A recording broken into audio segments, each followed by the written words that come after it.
সম্মানিত চিকিৎসকগণ, আজকের আলোচ্য বিষয় হলো রাসায়নিক বিশ্লেষণ প্রক্রিয়ায় অশ্বগন্ধা ঔষধের প্রায়োগিক প্রক্রিয়া।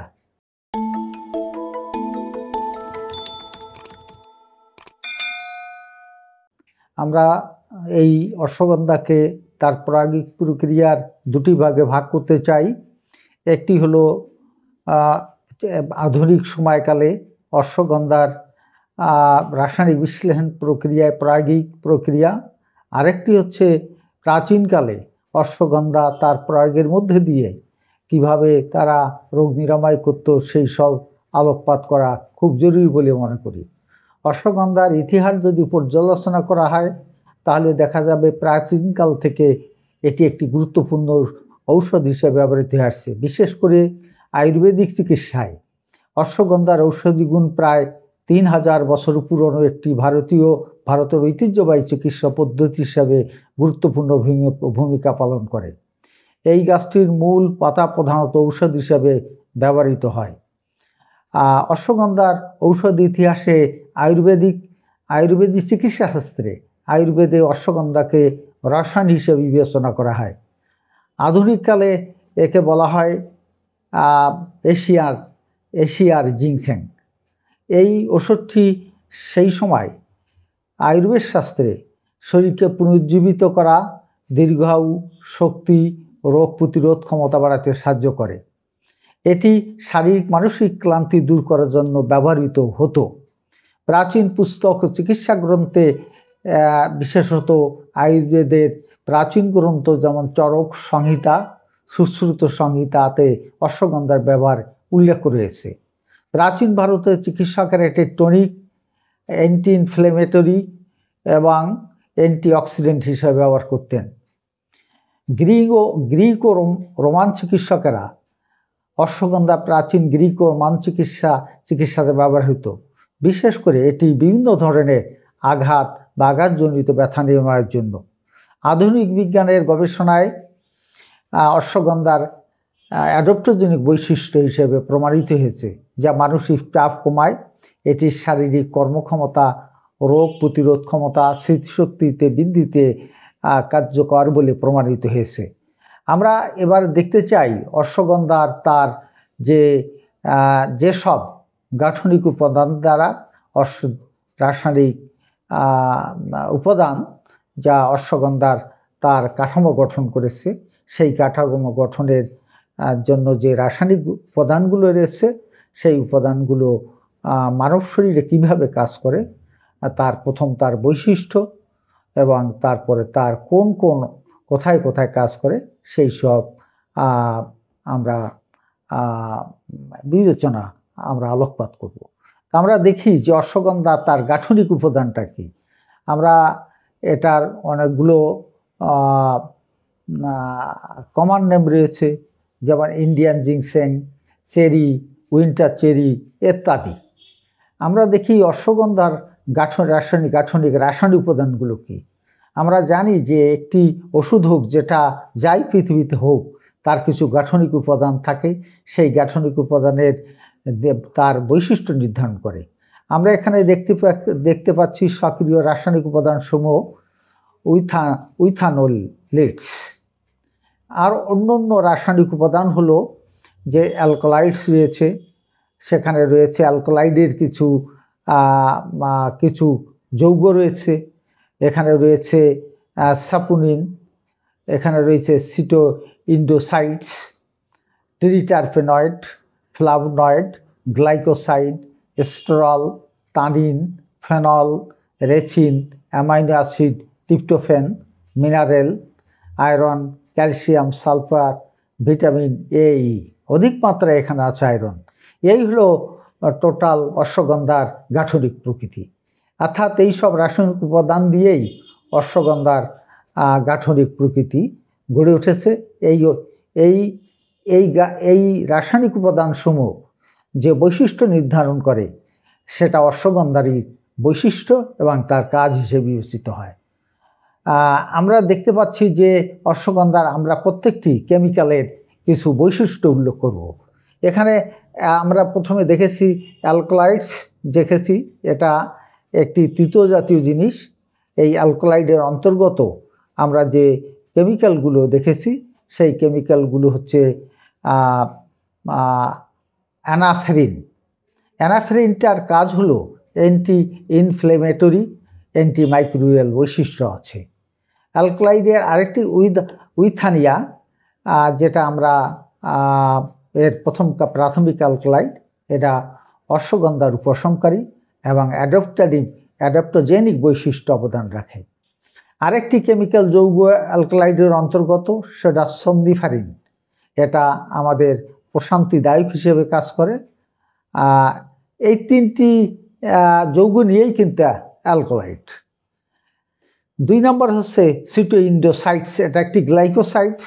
এটা আমাদের শারীরিক মানসিক চাপ কমাতে সাহায্য করে এবং শক্তিশালী অ্যান্টিঅক্সিডেন্ট বৈশিষ্ট্য রয়েছে, যা ইমিউন পদ্ধতির উন্নয়ন ও সক্রিয়তা বৃদ্ধি করে। এইবার হচ্ছে স্টেরয়েডাল ল্যাকটোনস, যেটা বললাম উইথানোলাইটস, যে উইথোনাইটসের একটি গ্রুপ যৌগ রয়েছে, তা মিলে হচ্ছে উইথোনোলাইটস। এই withanolides anti inflammatory, anti cancer, neuroprotective ক্রিয়াকলাপ হিসাবে তার কাজ করে। Withanolides D anti tumour, anti stress বৈশিষ্ট্য বিদ্যমান।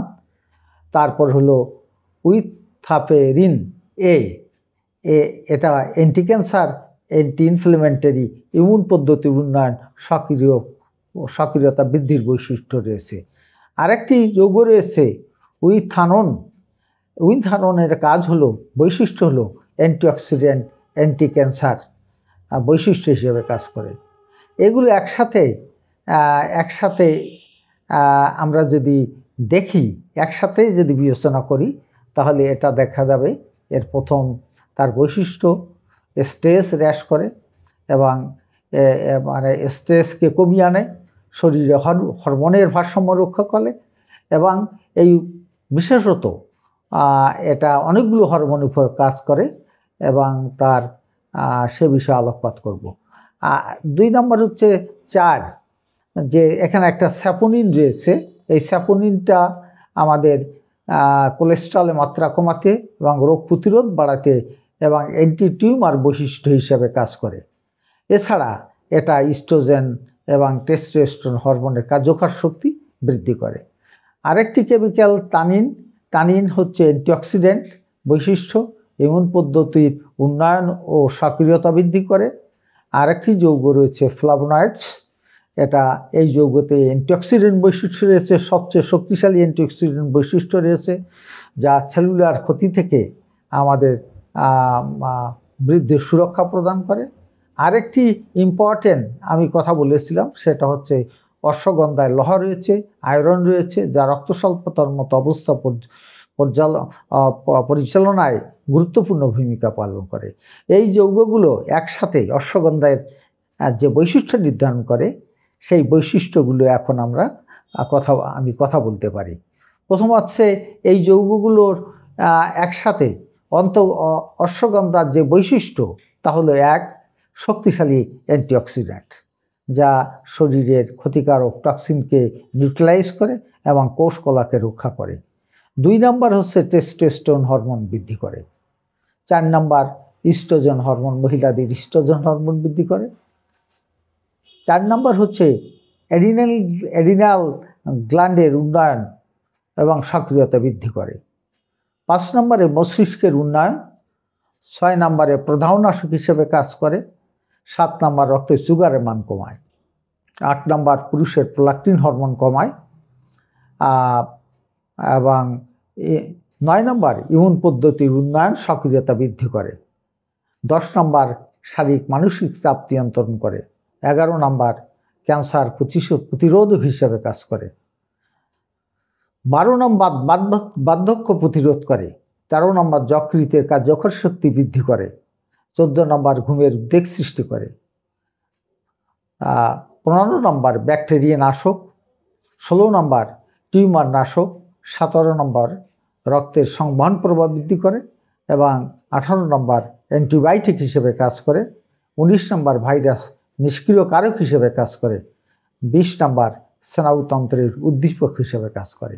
এই যে কেমিক্যালগুলোর কথা আমি বললাম, যে কেমিক্যাল মিলে হাইডেস্টিস ক্যানাডেন্সিস ওই অশ্বগন্ধা প্রস্তুত করেছে, তার ওষুধটি প্রস্তুত করা হয়েছে, ওষুধটি গঠিত সেই বৈশিষ্ট্যের আলোকে এই কেমিক্যালগুলো কোথায় কোথায় প্রয়োগ হয় মানব শরীরে সে বিষয়ে উল্লেখ করা যেতে পারে।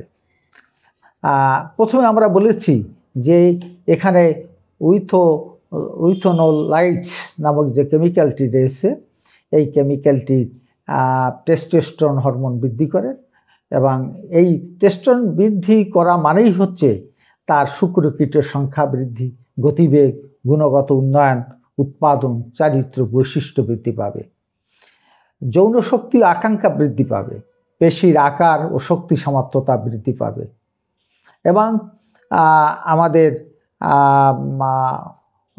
বলা যায় যে মানসিক যে চাপ সেটাও টেস্টোস্টেরন হরমোনের কাজ, এবং সেটাও নিয়ন্ত্রণ করতে পারে। 2 নম্বর হচ্ছে যে আমরা বলেছি যে উইথোনোলাইটস ইস্ট্রোজেন হরমোনের বুস্টিং করে, এবং এই বুস্টিং প্রক্রিয়ায় যে কাজগুলো করে থাকে, ইস্ট্রোজেন বিপর্যয়ের ফলে, ইস্ট্রোজেন হরমোন বিপর্যয়ের ফলে অনেক মহিলাদের জননতন্ত্র সকল রোগই হয় বলতে গেলে, একমাত্র মাইকোপ ছাড়া আর সমস্ত রোগের কারণটি হচ্ছে ইস্ট্রোজেন এবং প্রোজেস্টেরন হরমোনের ভারসাম্যহীনতা।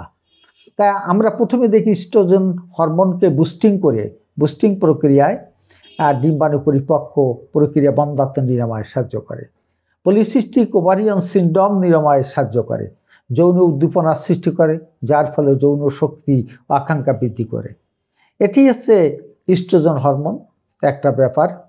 আবার ইস্ট্রোজেন হরমোন যদি কমেও যেতে পারে, সেক্ষেত্রে এই উইথোনোলাইটস তার এই কাজটি করতে পারে। মহিলাদের মেনোপজে 3 নম্বর, মহিলাদের মেনোপজ অর্থাৎ মেনোপজকালীন কতগুলো সিমটম তৈরি হয়, যাকে ইংরেজিতে বলা হয় হট ফ্ল্যাশ নাইট সুইট। এছাড়া আরও অন্য যেসব লক্ষণগুলো থাকে, রাতের ঘুম না হওয়া, দুশ্চিন্তা হওয়া, মনমরা ভাব, যৌনতা বা মিলন আরাম করে ফেলে নিরাময় ইত্যাদি ক্ষেত্রে এই ইস্ট্রোজেন হরমোন কিছু ইনক্রিজ করে তার এই কাজগুলো নিরাময় করে থাকে।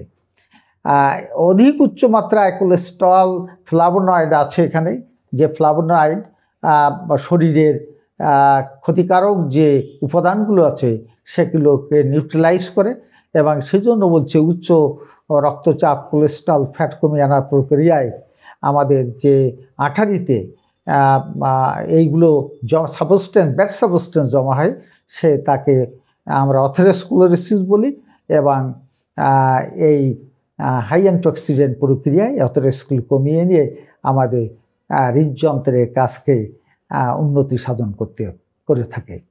5 নম্বর, এই অ্যান্টিঅক্সিডেন্ট প্রক্রিয়ায় আমাদের মস্তিষ্কের, আপনারা জানেন সারাদিন আমরা যখন কাজ করি এবং অধিক পরিমাণ মানসিক চাপে থাকি বা ফিজিক্যালি ওয়ার্ক করি, তখন আমাদের পরিমাণ প্রচুর টক্সিন হয়, এবং আমাদের মস্তিষ্কের যে নিউরোট্রান্সমিটার অঞ্চলগুলোতে সেখানে জমা হয়, এবং মস্তিষ্কের নিউরনগুলোর কার্যকরী ক্ষমতা কমে দেয়, এবং যে মেসেজটি নিউরনকে দেয় নিউরোট্রান্সমিটার, সেখানে তার কার্যকরী ক্ষমতা কমে যায়। এর ফলে সেখানে একটি সংকট তৈরি হয়, বিপর্যয় দেখা দেয়। সেই বিপর্যয়ের ফলে অনেকগুলো রোগ হয়। আমরা দেখতে পাই যে এটা হাই অ্যান্টিঅক্সিডেন্ট, ফ্লাভোনয়েড রয়েছে, হাই অ্যান্টিঅক্সিডেন্টের কারণে সেখানে রক্তের সংবহন প্রভাব বৃদ্ধি করে, এবং টক্সিনটাকে মস্তিষ্ক কোষের যেখানে মস্তিষ্কে হ্যাং করে দিয়েছে, টক্সিনটাকে জমা করে সেটাকে নিউট্রালাইজ করে দিয়ে আমরা যেসব মস্তিষ্ক সংক্রান্ত যত বিপর্যয় সংক্রান্ত রোগ সেগুলোর উপরে তার প্রভাব ফেলে এবং নিরাময় করতে সাহায্য করে। সেই সব রোগগুলো হতে পারে সিজোফ্রেনিয়া, অ্যালজাইমার, স্মৃতিভ্রষ্ট, পার্কিনসন্স, শরীরে যে কম্পন হয়, অস্বাভাবিক আচরণ, অনিদ্রা, এবং এখানে রয়েছে যে অবসেসিভ কম্পালসিভ ডিসঅর্ডার, পুরাতন মানসিক বিপর্যয় সৃষ্টি রোগ, attention deficit hyper activity disorder, ADHD, অর্থাৎ এই সব রোগগুলোকে নিরাময় করতে সাহায্য করেছে। এই যে লক্ষণগুলো আসে বিপর্যয়ের ফলে নিউরোট্রান্সমিটারে এবং নিউরনের বিপর্যয়ের ফলে যে সমস্যাগুলো হয়, সমস্যাগুলো এখানে তার যে কেমিক্যালগুলো তার গুরুত্বপূর্ণ ভূমিকা পালন করে। আমরা দেখেছি যে এই অশ্বগন্ধা তার ফ্লাভোনয়েড এবং অন্য অন্য যে কেমিক্যালগুলো রয়েছে, কিছু গুরুত্বপূর্ণ কেমিক্যাল আছে এখানে, যেটা তার আমি বৈশিষ্ট্যের সময় উল্লেখ করেছি। সেখানে সেই সব কেমিক্যালগুলো ইমিউন বুস্টিং প্রক্রিয়ায় অটোইমিউন ডিসঅর্ডার থেকে সেটাকে বিপর্যয়কে নিরসন করতে সাহায্য করে।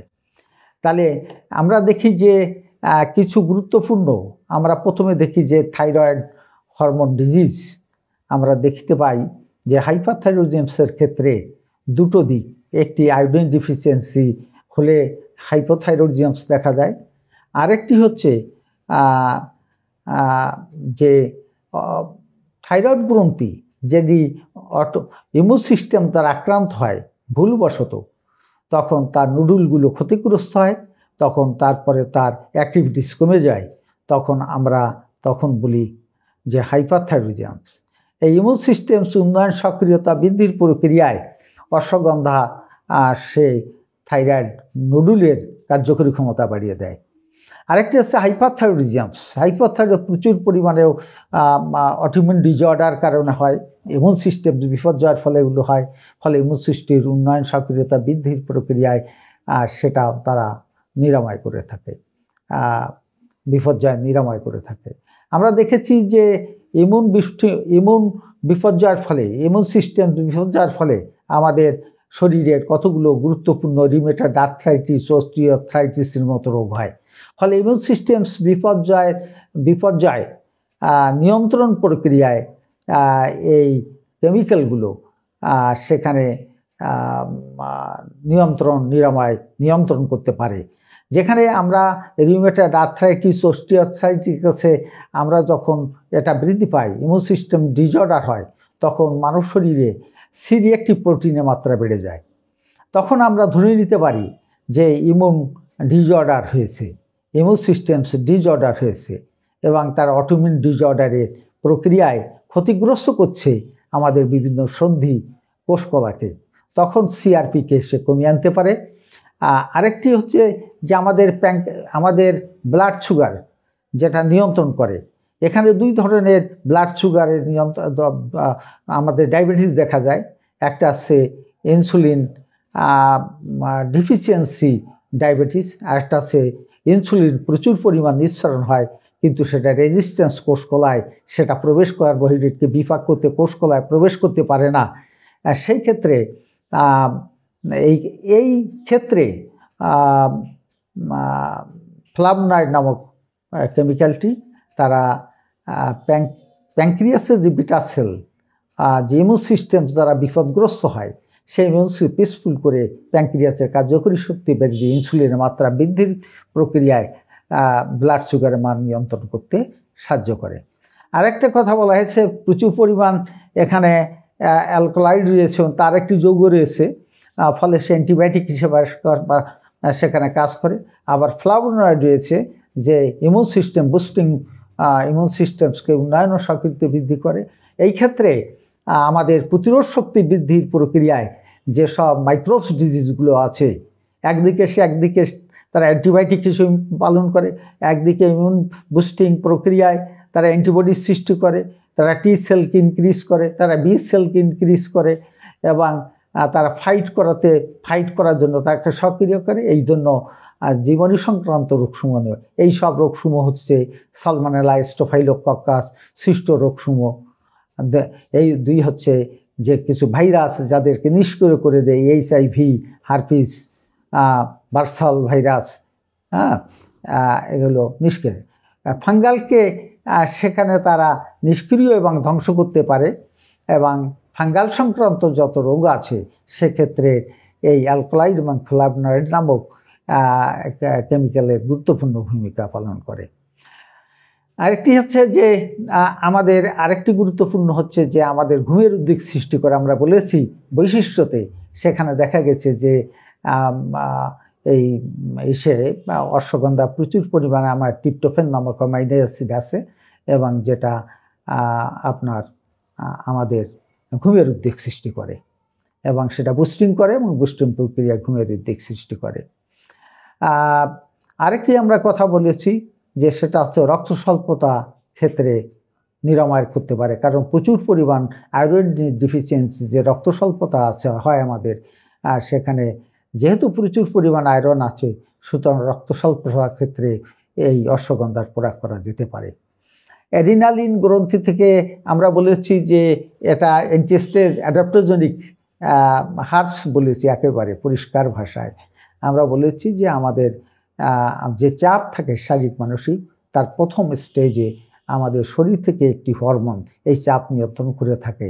এই হরমোনটির নাম কর্টিসল হরমোন। অ্যাড্রিনালিন গ্রন্থি থেকে এটা নিঃসৃত হয় এবং আমাদের প্রতিনিয়ত এই হরমোনটির চাপ নিয়ন্ত্রণ করে থাকে এবং এর অনেকগুলো মেকানিজম আছে।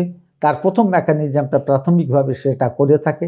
তাহলে প্রথম হচ্ছে যে সে আমাদের যে মানসিক চাপ, হতাশা, ক্লান্তি, উদ্বেগ, উৎকণ্ঠা যা থাকে, আমাদের যে চাপটা আমাদের প্রতি নেতিবাচক বা পজিটিভ চাপ থাকে বা পজিটিভ চার্জকে আমরা রিসিভ করি, নেগেটিভ চার্জকে আমরা নিয়ন্ত্রণ করি, কর্টিসল হরমোন বুস্টিং প্রক্রিয়ায় তা নিয়ন্ত্রণ করে থাকে। আরেকটি হচ্ছে যে যেহেতু সে ইমিউন সিস্টেম বুস্টিং করে এবং সক্রিয়, সুতরাং টিউমার যে সেলগুলো তাকে বিকাশে বাধা দেয়। আরেকটি হচ্ছে ক্যান্সার কোষ বিভাজন বন্ধ করে এবং তা প্রতিরোধ করে। আমরা এই ওষুধটাকে যে সার্বিকভাবে যেসব প্রয়োগের কথা বললাম তা বিশ্লেষণের আলোকে আমরা যদি এটা গ্রেড 1 ধরি, কোন কোন রোগের ক্ষেত্রে এটা ব্যবহার করা যেতে পারে, তাহলে আমরা দেখব এটা hyperthyroidisms, rheumatoid arthritis, osteoarthritis, schizophrenia, Alzheimer disease, Parkinson disease, হতাশা, উদ্বেগ, উৎকণ্ঠা। গ্রেড 2তে যদি দেখি আমরা এটা সবচেয়ে কার্যকর, তাহলে আমরা দেখতে পারবো এটা উচ্চ রক্তচাপ, বহুমূত্র, শুক্রকীটের সংখ্যা, গতিবেগ, গুণগত মান উন্নয়ন কমে যাওয়া, অস্থি ক্যান্সার, অনিশ্চিত শুক্রপাত, নারী যৌন শক্তি আকাঙ্ক্ষা কমে যাওয়া, অস্থিক্ষয়, থাইরয়েড গ্রন্থির প্রধান উপরে নিয়ন্ত্রণ এবং নিরাময়ের উপরে কাজ করে। আরেকটি হচ্ছে অধিকতর উচ্চ গ্রেড 3কে আমরা যদি বিবেচনা করি, এই ওষুধটি যে সব রোগ নিরাময় করে, এই কেমিক্যালগুলো নারী পুরুষের যৌন উন্মাদনা বৃদ্ধি হলে তা নিয়ন্ত্রণে, attention deficient hyper activity disorder, OCD বৃদ্ধি, অনিদ্রা, রক্ত স্বল্পতা, পুরুষত্বহীনতা, হাইপারথাইরয়েডিজম আমি বলেছি, টিউমারের ক্ষেত্রে, কোষ্ঠবদ্ধতা ইত্যাদির ক্ষেত্রে নিরাময়ের ক্ষেত্রে এই গ্রেড অনুযায়ী আমি একটি ভাগ করেছি। তাছাড়া কি আমার এই ওষুধ বিশ্লেষণ, অশ্বগন্ধা ঔষধের রাসায়নিক বিশ্লেষণ প্রক্রিয়াটি আশা রাখি আপনারা বুঝতে পেরেছেন এবং কিছুটা ধারণাও তৈরি করতে পেরেছেন। আপনাদের সুস্বাস্থ্য কামনা করি, যাতে আমার এই বক্তব্যটি অন্যরা যাতে শুনতে পারে তার জন্য লাইক শেয়ার করে দিবেন। সবাইকে ধন্যবাদ জানিয়ে আমি শেষ করছি।